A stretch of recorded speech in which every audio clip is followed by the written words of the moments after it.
جس کا نام اسلام ہے یعنی سکون دینے والا، پھر وہ کیسے تمہیں بے سکون رکھ سکتا ہے؟ جس کا نام الغفور ہے یعنی بخشنے والا، پھر وہ کیسے تمہیں معاف نہیں کرے گا؟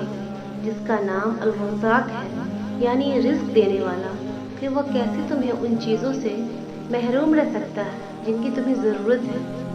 وہ تمہارے حالات سے ناواقف نہیں ہے، وہ جانتا ہے کون سا دکھ تم نے آنسو میں بہا دیا اور کون سے دکھ کو خود میں ضبط کر لیا۔ اس نے دیکھا ہے تمہارے دل کا ہزاروں ٹکڑوں میں ٹوٹ کر بکھر جانا، وہ بھولا نہیں ہے تمہاری اذیتناک طویل سجدوں کی کیفیات کو۔ اللہ تمہارے ساتھ ہے اور وہ ہمیشہ تمہارے ساتھ رہے گا۔ وسیلے وہاں سے نہیں بن سکتے جہاں سے تم نے سوچ رکھا تھا، تو یقین رکھو کہ وہ وسیلے اب وہاں سے بنیں گے جہاں سے کوئی بھی تصور نہیں کر سکتا۔ اس ٹوٹے ہوئے دل پر نہ کرو، کیونکہ جس نے اسے بنایا وہ اس کو موڑ بھی سکتا ہے اور پھر اسے جوڑ بھی سکتا ہے۔ صبر کبھی نہ مانگو، کیونکہ صبر کسی چیز کو کھو دینے کے بعد حاصل ہوتا ہے۔ ہمیشہ سکون مانگو، کیونکہ سکون حاصل کرنے کے لیے کسی چیز کو کھونا نہیں پڑتا۔ صبر کرنا سیکھ لیں، اللہ سب جانتا ہے، وہ جانتا ہے آپ کب کن وقتوں سے گزر رہے ہیں۔ یقین کریں وقت بدل جائے گا، کیونکہ تبدیلی کائنات کا اصول ہے۔ ہم اپنے مالک کے کرشموں کو کبھی نہیں سمجھ سکتے، وہ عجیب ہے، بہت آزماتا ہے، آخری حد تک لے جاتا ہے اور پھر ایک دم سے کچھ ایسا کر دیتا ہے کہ تمام زخم ایک ساتھ بھر جاتے ہیں، یاد ہی نہیں رہتا کہ تکلیف کیا تھی۔ توبہ ایک ایسا دروازہ ہے جو موت کی ہچکی تک کھلا رہتا ہے۔ دعا ایسا عمل ہے جو تقدیر کو بھی مات دے سکتا ہے۔ ضمیر ایسا ساتھی ہے جو ہمیشہ حق کی راہ دکھاتا ہے۔ اللہ کسی کو مایوس نہیں کرتا، اس سے مانگتے رہو، ایک دن یا تو وہ تمہیں عطا کرنے کے بعد پرسکون کر دے گا، ورنہ اس احساس سے بے نیاز کر کے مالا مال کر دے گا۔ بس یقین رکھو اس رب پر۔ میں نے کہا تھا تھک چکا ہوں میں، جواب آیا خدا کی رحمت سے نا امید نہ ہو۔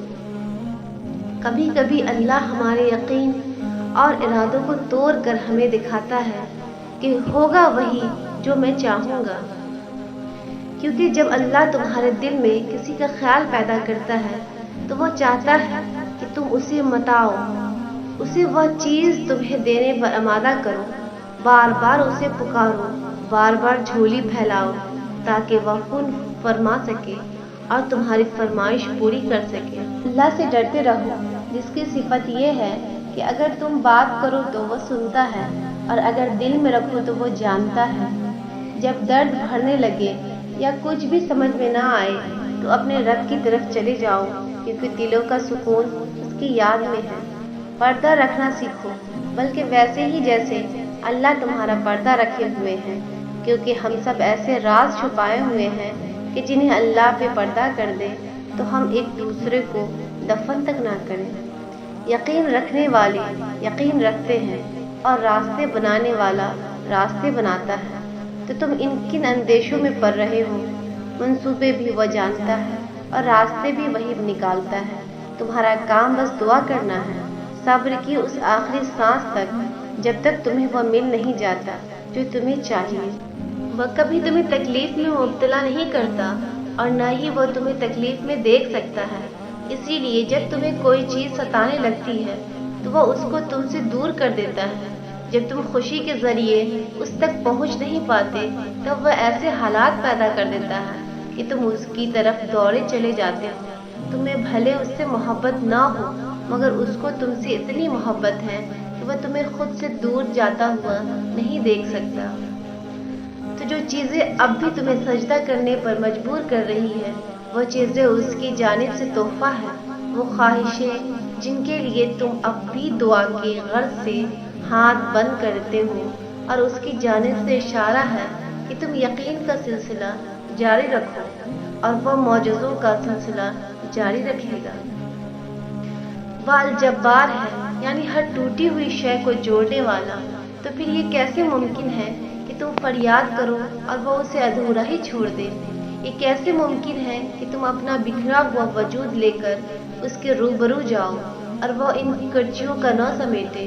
وہ ایسے سنبھالے گا کہ تمہیں پھر کبھی تھکاوٹ نہیں ہوگی، تمہیں وہ یوں راضی ہو جائے گا کہ پھر کبھی اداس نہ ہوگے تمہیں بھلے ابھی یہ سب بے معنی سا لگے، تمہیں بھلے ابھی اس کی مصلحتیں سمجھ نہ آئے، مگر ایک وقت ایسا آئے گا جب تم پر ہزار زوال کھول دیا جائے گا، اور تب تم ان چیزوں کے نہ ملنے پر شکر ادا کرو گے جن کے ملنے کی تم ضد کیا کرتے تھے۔ تب تم سمجھو گے کہ کچھ لمحوں کے رونما ہونے میں ہی کتنی بڑی بہتری ہوتی ہے۔ تب تم جان جاؤ گے کہ اللہ نے تمہیں کن کن مقامات پر گرنے سے پہلے ہی تھام لیا تھا اور تم تو بے خبر تھے۔ اللہ کے وہ ہر ایک آنسو ہزاروں سمندروں سے زیادہ پیارا ہے جو طرب کی انتہا کو پہنچ کر تمہاری پلکوں سے بہلاتا ہے۔ ایک منصوبہ تم بناتے ہو اور ایک منصوبہ وہ بناتا ہے۔ جب تم اس کی منصوبہ بندی پر یقین نہیں رکھتے تو وہ تمہیں تمہاری منصوبے میں بھی تھکا دیتا ہے، اس لیے نہیں کہ تمہیں تکلیف ہو بلکہ اس لیے کہ تم جان سکو کہ اس سے زیادہ دانائی و حکمت والا منصوبہ ساز کوئی نہیں۔ تو جو چیزیں اب بھی نہیں سمجھ میں آ رہی تمہیں سجدہ کرنے پہ مجبور کر رہی، وہ چیزیں اس کی ذات سے جو اللہ نے تمہارے لیے لکھ دیا ہے، اسے کائنات کی کوئی بھی چیزیں تم تک پہنچنے سے نہیں روک سکتی، اور جو تمہارے نصیب کا حصہ نہیں اس کو تمہاری دعاؤں کے علاوہ کائنات کی کوئی بھی چیزیں تم تک واپس نہیں لا سکتی۔ تم سوچتے ہو سارے راستے بند ہو گئے ہیں، مگر تم یہ نہیں جانتے کہ تمہاری دعائیں نیا راستہ بنا سکتی ہیں۔ وہ راضی ہونے والوں سے ہی راضی رہتا ہے۔ تم اپنا دل اس کی رضا میں لگاؤ، مطمئن کر لو، پھر دیکھنا وہ بھی اپنی رضا کو تمہارے دل کے مطابق کر دے گا۔ اگر اللہ نے تمہاری اس ہتھیلی کو خالی ہی رکھنا ہوتا تو وہ تمہیں کبھی بھی ان ہاتھوں کو جوڑ کر دعا مانگنا نہ سکھاتا۔ جس کو وہ اپنی جانب لانے کا ارادہ کر لیتا ہے اس کو پھر اس کی نصیب کی ڈور میں الجھا دیتا ہے۔ جس کو اس نے اپنے قریب لانا ہوتا ہے اسے دنیا کی اصلیت دکھا کر باقیوں میں فاصلہ بڑھا دیتا ہے۔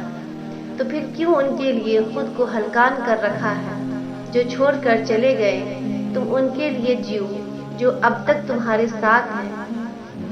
کوئی تمہارے ساتھ چلنے کو آمادہ نہیں ہوتا تو اللہ کو اپنے ساتھ لے کر چل دو۔ جب تم اللہ کے لیے اپنی پسند کو قربان کر دیتے ہو تو وہ تمہاری پسند کو اپنی پسند کا حصہ بنا لیتا ہے۔ تو پھر بتاؤ جو اس کا حصہ ہو وہ کیسے کھو سکتا ہے؟ اے پروردگار، ہمیں بھی ان لوگوں میں شامل فرما لے جنہیں تو ہدایت فرماتا ہے اور وہ صراط مستقیم پر چلتے ہیں، جو توبہ کرتے ہیں اور جن کی توبہ تو قبول کرتا ہے، جو تیرا خوب شکر ادا کرتے ہیں اور ان پر تو اپنا خاص کرم فرماتا ہے۔